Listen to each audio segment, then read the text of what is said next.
ओम नमो भगवते वासुदेवाय। मित्रों, आपके और आपके परिवार पर भगवान नारायण की कृपा सदैव बनी रहे। प्रत्येक एकादशी का अपना एक महत्व होता है। हर माह में 2 एकादशी पड़ती है और हर साल में 24। हालांकि प्रत्येक तीसरे वर्ष अधिक मास होने से 2 एकादशी जुड़कर ये कुल 26 हो जाती है और हर एकादशी बेहद खास होती है।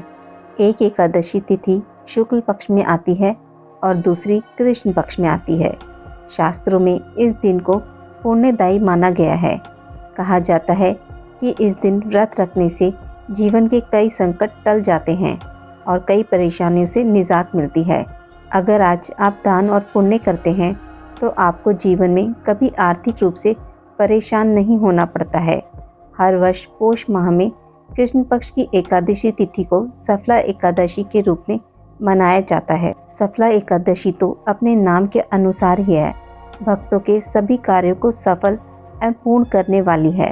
धर्म ग्रंथों में इस एकादशी के बारे में कहा गया है कि हजारों वर्ष तक तपस्या करने से जिस पुण्य फल की प्राप्ति होती है, वह पुण्य भक्ति पूर्वक रात्रि जागरण सहित सफला एकादशी का व्रत करने से मिलता है।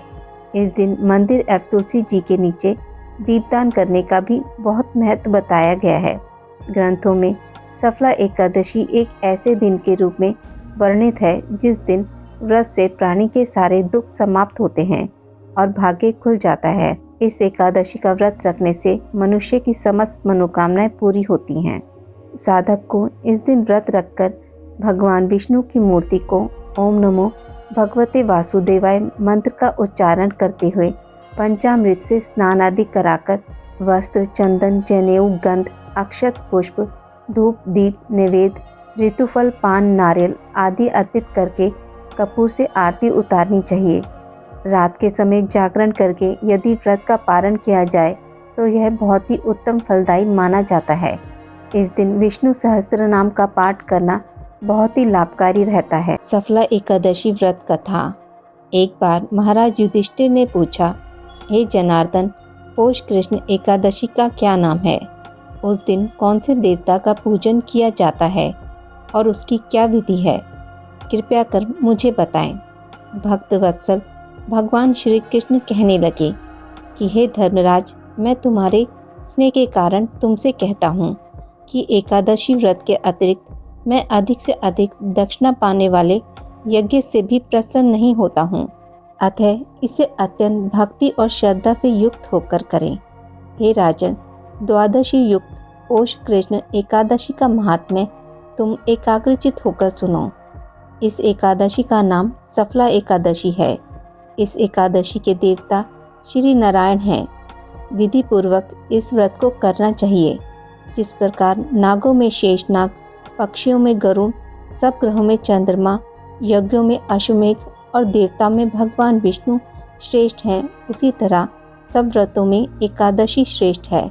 जो मनुष्य सदैव एकादशी व्रत करते हैं वे मुझे परम प्रिय हैं।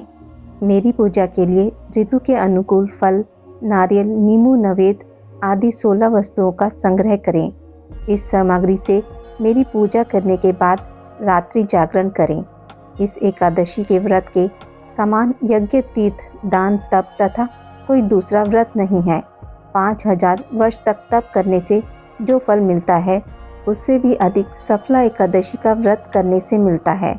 हे राजन, अब आप इस एकादशी की कथा सुनिए।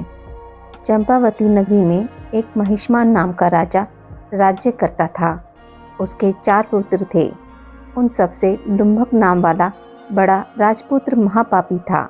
वह पापी सदा पर स्त्री और वैश्यागमन तथा दूसरे बुरे कर्मों में अपने पिता का धन नष्ट किया करता था। सदैव ही देवता, ब्राह्मण, वैष्णवों की निंदा किया करता था। जब राजा को अपने बड़े पुत्र के ऐसे कुकर्मों का पता चला तो उन्होंने उसे अपने राज्य से निकाल दिया। तब वह विचारने लगा कि कहाँ जाऊँ, क्या करूँ।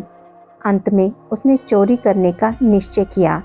दिन में वह वन में रहता और रात्रि को अपने पिता की नगरी में चोरी करता तथा प्रजा को तंग करने और उन्हें मारने का कुकर्म करता। कुछ समय पश्चात सारी नगरी भयभीत हो गई। वह वन में रहकर पशु आदि को मारकर खाने लगा। नागरिक और राज्य के कर्मचारी उसे पकड़ लेते, किंतु राजा के भय से छोड़ देते। वन में एक अति प्राचीन विशाल पीपल का वृक्ष था।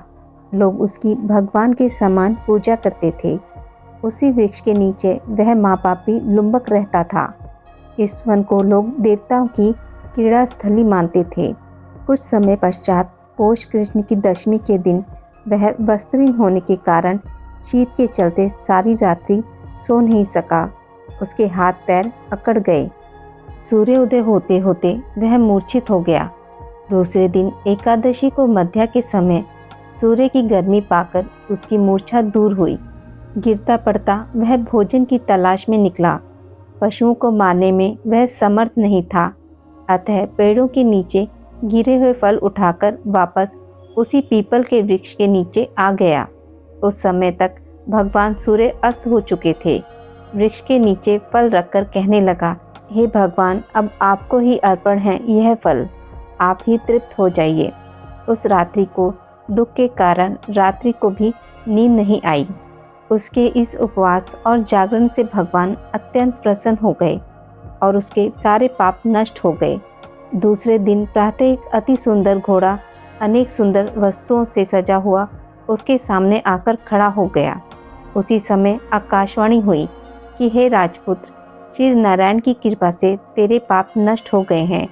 अब तू अपने पिता के पास जाकर राज्य प्राप्त कर। ऐसी वाणी सुनकर वह अत्यंत प्रसन्न हुआ और दिव्य वस्त्र धारण करके भगवान आपकी जय हो कहकर अपने पिता के पास गया। उसके पिता ने प्रसन्न होकर उसे समस्त राज्य का भार सौंप दिया और वन का रास्ता लिया। अब लुम्बक शास्त्र अनुसार राज्य करने लगा। उसके स्त्री पुत्र आदि सारा कुटुंब भगवान नारायण का परम भक्त हो गया। वृद्ध होने पर वह भी अपने पुत्र को राज्यभार सौंपकर वन में तपस्या करने चला गया और अंत समय में वैकुंठ को प्राप्त हुआ। अतः जो मनुष्य इस परम पवित्र सफला एकादशी का व्रत करता है उसे अंत में मुक्ति मिलती है। जो नहीं करते वे पूंछ और सींगों से रहित पशुओं के समान हैं। इस सफला एकादशी के महात्म्य को पढ़ने से अथवा श्रवण करने से मनुष्य को अश्वमेध यज्ञ का फल मिलता है। हृदय से बोलिए श्री नारायण भगवान की जय।